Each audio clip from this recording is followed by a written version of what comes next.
On a gray winter morning in London in 1963, a middle-aged man sat in a small cafe near Victoria Station. He wore a long wool coat, clutching an unfinished cup of coffee.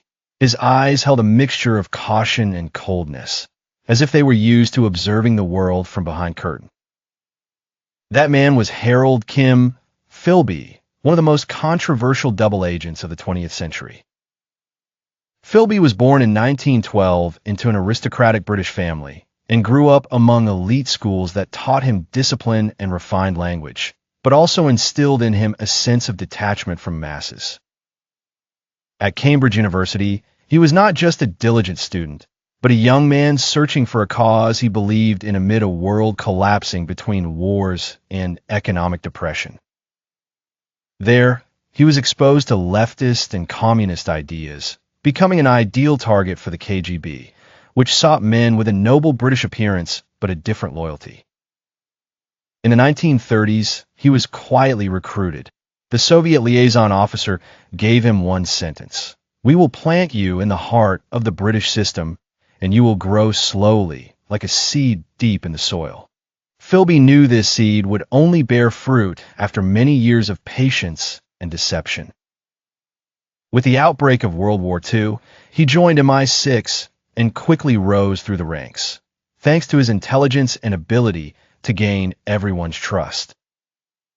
What his colleagues didn't know, however, was that he was sending detailed reports to Moscow containing sensitive operational secrets, the names of agents, and intelligence plans against the Soviet Union. He would sit in his elegant London office, writing his reports in British ink, but directing them to the heart of the Kremlin. One of his biggest blows to the West was his leak of information about British and American spy networks in Eastern Europe, which led to the collapse of entire operations and the disappearance of dozens of agents. Nevertheless, Philby remained above suspicion for decades, surrounded by smiles and handshakes in the corridors of intelligence. But the walls began to close in on him in the early 1960s. His comrades in the Cambridge Group network fell one by one, and suspicion began to surround him. On a cold night in January 1963, he left Beirut, where he worked as a reporter under intelligence cover, bound to a Soviet cargo ship in a carefully orchestrated escape. When the ship docked in Odessa, he had finally turned the page on his British life. Philby lived the rest of his life in Moscow, a hero to the Soviets and an eternal traitor in Britain's memory.